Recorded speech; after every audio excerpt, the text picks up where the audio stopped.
Hi guys, this is Yogesh, and in this video I will be talking about my new PC build, what components I use in building my new PC and why I use them. So before we start, if you are looking to build a new gaming PC, I would suggest you to go and have a look at the offline prices in your nearby area, since the online pricing are generally 10 to 20% higher currently in the Indian market. So let's get started. Coming to the processor, I have gone with the AMD Ryzen 3 1200. This is a fully unlocked processor with the base clock of 3.1 GHz and overclocking up to 3.4 GHz with its stock fan. Choosing the processor was quite a tough decision for me whether to go with Intel or AMD, but since I was on a tight budget, I have gone with AMD. Coming to the motherboard, I have gone with the MSI B350 Pro VDH motherboard.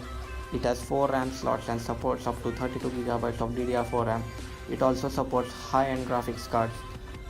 There are also quite a few options available for the motherboard. We have the MSI Gaming Pro and the MSI Gaming Plus. But this MSI B350 Pro VDH is easily available in the Indian market currently and is also available at a cheaper price. So I have went with this motherboard. Now coming to the RAM, I have gone with the single stick 8GB Vengeance Corsair RAM clocked at 2400 MHz. If you are looking for a certain parallel option and do not want Vengeance, you can go with the HyperX Fury 8GB variant having clock of 2400 MHz. The reason for me to choose a single stick rather than two sticks of 4GB is just because for future expandability. I have gone with the 2TB WW internal HDD.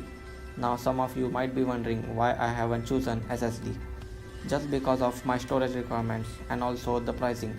A 120GB SSD will cost you around 3500, whereas a 2TB internal hard drive will cost you around 4500.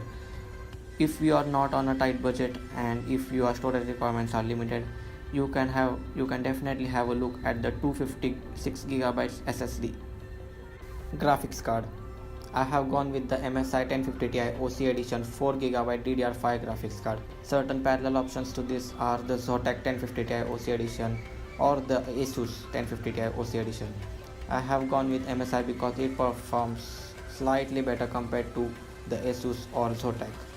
If you are on a tight budget, you can go for the lesser variant of this, which is the 1050 Ti Mini. For the power supply, I have chosen 550W vs 550 Corsair. A 450W power supply would also have been sufficient, but if you are looking for overclocking on this AMD chip and this 1050 Ti overclock edition graphics card, then you would require a certain higher power supply. Hence, it is better to choose 550W rather than the 450W. Now finally coming to the cabinet, I have gone with the Corsair Carbide Series 100RCC black cabinet. The reason for me choosing this cabinet is because it looks just clean. Believe me, it looks stunning. There is also ample amount of space inside the cabinet so that you can fit any graphics card in here. There is also a glass panel on the left hand side of the cabinet through which you can see the internals. If you are looking for a fancy cabinet, you can have a look at the Thermaltake, Artis or the Cooler Master cabinets. Now finally the main thing. What is the price of my whole setup? For your information, I purchased all of these components at a store in Mumbai. The AMD Ryzen processor costed me 8200 with its stock fan. The MSI B350 Pro VDH motherboard costed me 7000. The 8GB Vengeance Corsair RAM 2400 MHz costed me around 6400. The 2TB WW internal HDD costed me around 4550. The MSI 1050 Ti OC Edition 4GB DDR5 graphics card costed me 12000. The 550W Corsair vs 550 SMPS costed 3150. And finally, the Corsair Carbide cabinet costed me around 2250. So the total costing is around 43550. So if you are looking for a gaming PC under 50,000, definitely have a look at this.